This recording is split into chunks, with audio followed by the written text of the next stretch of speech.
Breaking news చూస్తున్నాం. Revanth Reddy police శాఖపై ప్రత్యేక దృష్టి పెట్టారు.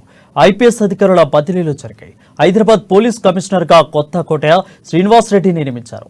ఆయనకు బాధ్యతలు నియమించారు. కొత్తకోట శ్రీనివాస్ రెడ్డి కొంతకాలంగా లూప్ లైన్ లో నియమించారు. అయితే రాచకొండ పోలీస్ కమిషనర్ గా సుధీర్ బాబును నియమించారు. సుధీర్ బాబు ట్రాఫిక్ విభాగంలో పనిచేస్తున్నారు. సైబరాబాద్ పోలీస్ కమిషనర్ గా అవినాష్ హమంతిని నియమించారు. వారిని డీజీపీకి attach anti narcotic wing director గా సందీప్ శాండిల్లను నియమించారు.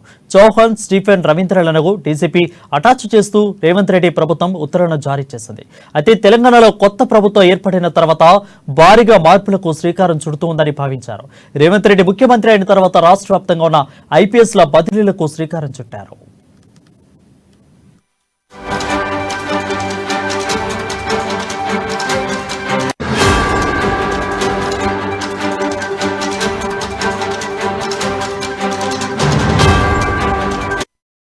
బ్రేకింగ్ న్యూస్ చూస్తున్నాం. రేవంత్ రెడ్డి పోలీస్ శాఖపై ప్రత్యేక దృష్టి పెట్టారు. ఐపీఎస్ అధికారుల బదిలీలు జరిగాయి. హైదరాబాద్ పోలీస్ కమిషనర్ గా కొత్తకోట శ్రీనివాస్ రెడ్డి నియమించారు. ఆయనకు బాధ్యతలను నియమించారు. కొత్తకోట శ్రీనివాస్ రెడ్డి కొంతకాలంగా లూప్ లైన్ లో నియమించారు. అయితే రాచకొండ పోలీస్ కమిషనర్ గా సుధీర్ బాబును నియమించారు. సుధీర్ బాబు ట్రాఫిక్ విభాగంలో పనిచేస్తున్నారు. సైబరాబాద్ పోలీస్ కమిషనర్ గా అవినాష్ హమంతిని నియమించారు. వారిని డీజీపీకి అటాచ్ చేస్తూ యాంటీ నార్కోటిక్ వింగ్ డైరెక్టర్ గా సందీప్ శాండిల్లను నియమించారు. చౌహాన్, స్టీఫెన్ రవీంద్రలను డీజీపీ అటాచ్ చేస్తూ రేవంత్ రెడ్డి ప్రభుత్వం ఉత్తర్వులను జారీ చేసింది. తెలంగాణలో కొత్త ప్రభుత్వం ఏర్పడిన తర్వాత భారీగా మార్పులకు శ్రీకారం చుడుతుందని భావించారు. రేవంత్ రెడ్డి ముఖ్యమంత్రి అయిన తర్వాత రాష్ట్ర వ్యాప్తంగా ఉన్న ఐపీఎస్ల బదిలీలకు శ్రీకారం చుట్టారు. దీనిపై మరింత సమాచారం మా ప్రతినిధి రాజు అందిస్తారు. రాజు, చెప్పండి. వరుణ్, రాష్ట్రంలో అధికారం అంటే కాంగ్రెస్ ప్రభుత్వం అధికారంలోకి వచ్చిన తర్వాత భారీ స్థాయిలో ఐపీఎస్ ట్రాన్స్ఫర్ అనేది మొదటగా చేపట్టడం జరిగింది. ఒక్కొక్కరిగా ముఖ్యంగా మనం చూస్తున్నట్టయితే ఒక్కొక్కరిగా అధికారులను చేంజ్ చేస్తూ ఉన్నారు, మారుస్తూ ఉన్నారు. ముఖ్యంగా ఇప్పుడు చూస్తున్నట్టయితే కొద్దిసేపటి క్రితం హైదరాబాద్ లో ఉన్నటువంటి 3 కమిషనరేట్ల పరిధిలో ఉన్నటువంటి కమిషనరేట్లలో సిపిలను మారవడం జరిగింది. అయితే ముఖ్యంగా మనం చూస్తున్నట్టయితే ఒక పెద్ద మార్పుకు శ్రీకారం చుట్టామని చెప్పేసి కూడా ప్రభుత్వ వర్గాలు కూడా చెప్తా ఉన్నాయి. ఇందులో భాగంగా హైదరాబాద్, సైబరాబాద్, రాచకొండ ఈ 3 కమిషనరేట్ పరిధిలో ఈ సిపిలను కూడా మార్చడం జరిగింది. హైదరాబాద్ సిపిగా కొత్తకోట శ్రీనివాస్ రెడ్డిని, అదేవిధంగా సైబరాబాద్ సిపిగా అవినాష్ మహంతిని, రాచకొండ సిపిగా సుధీర్ బాబులను ప్రభుత్వం నియమించడం జరిగింది. కొద్దిసేపటి క్రితమే ఉత్తర్వులు కూడా రావడం జరిగింది. గతంలో హైదరాబాద్ సిపిగా పనిచేసిన సందీప్ శాండిల్యను యాంటీ నార్కోటిక్ వింగ్ డైరెక్టర్ గా నియమించడం జరిగింది. పోలీస్ శాఖలో మరిన్ని ముఖ్యమైన మార్పులు జరగనున్నట్టు తెలుస్తా ఉంది. ఇది కేవలం ప్రారంభం మాత్రమే ఉంటుంది.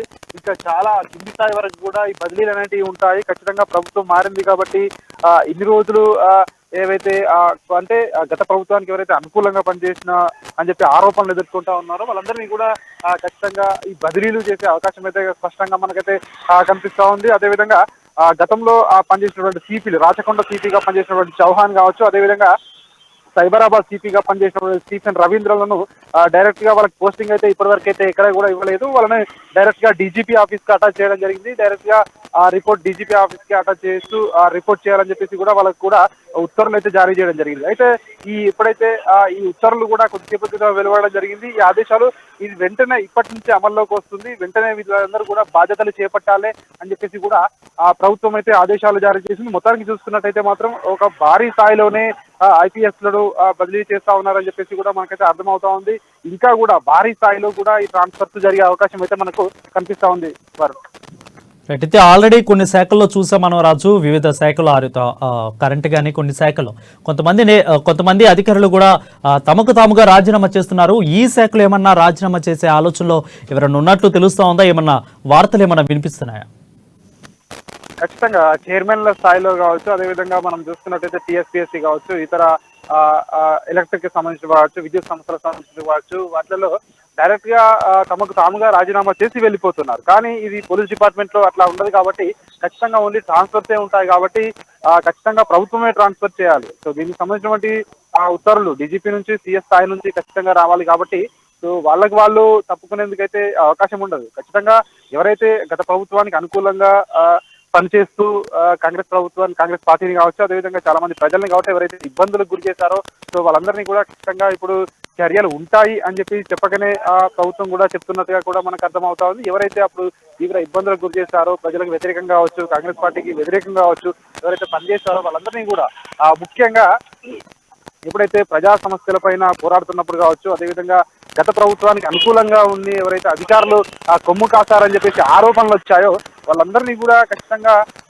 మార్చే అవకాశం కూడా కనిపిస్తోంది. అదేవిధంగా ప్రభుత్వం మారినప్పుడు ఖచ్చితంగా ఒక ప్రభుత్వం మారినప్పుడు ఇట్లాంటి ట్రాన్స్ఫర్స్ అయితే సర్వసాధారణం అని చెప్పేసి కూడా మనము చెప్పొచ్చు. ఎందుకంటే ఒక ప్రభుత్వం మారినప్పుడు వాళ్ళకి అనుకూలమైన ఆఫీసర్లు కావచ్చు, అదేవిధంగా ముఖ్యంగా వాళ్ళ పరిపాలనలో ఎవరైతే బాగుంటుంది అని చెప్పేసి ప్రభుత్వం అనుకుంటుందో ఆ సమయంలో ఖచ్చితంగా ఆయా డిపార్ట్మెంట్లకు కావచ్చు, ఆయా కమిషనరేట్లకు కావచ్చు, ఖచ్చితంగా కొత్త అధికారులను కావచ్చు అక్కడికి ట్రాన్స్ఫర్ చేసే అధికారం వీళ్ళకి ఉంటుంది. కాబట్టి ఖచ్చితంగా దాంట్లో భాగంగానే ఈ ట్రాన్స్ఫర్స్ అన్ని జరుగుతూ ఉన్నాయని చెప్పేసి కూడా మనం ఈ ట్రాన్స్ఫర్లను చూడొచ్చు. ఏది ఏమైనప్పటికీ ఒకటేసారి 3 కమిషనరేట్ల పరిధిలో ఈ సిపిలను మార్చడం అయితే ఖచ్చితంగా ఇది ఒక అంటే ప్రభుత్వం అనేది ఎంత స్పష్టంగా చూస్తా ఉంది. ఖచ్చితంగా మారవాలని చెప్పేసి ఒక అంటే భారీ మార్పుకే శ్రీకారం చుట్టినట్టుగా అయితే మనకైతే ఈ ట్రాన్స్ఫర్లను బట్టి చూస్తే స్పష్టంగా అర్థమవుతుంది. రైట్ రాజు, మీరు చెప్పినట్లయితే గత ప్రభుత్వానికి కొమ్ము కాసిన అధికారులు అందరూ కూడా ట్రాన్స్ఫర్ చేస్తున్నారు. సో ఇంకొన్ని శాఖల్లో ఇంకొంతమంది జరిగే అవకాశాలు ఏమైనా కనిపిస్తున్నాయా త్వరలో?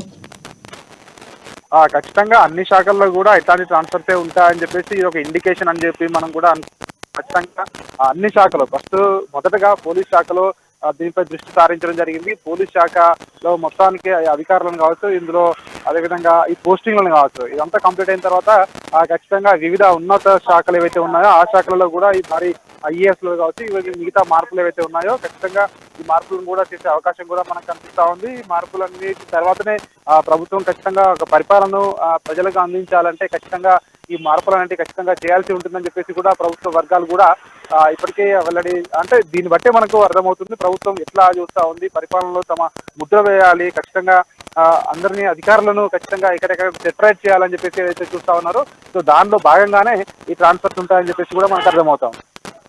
Right, thank you Raju for the updates.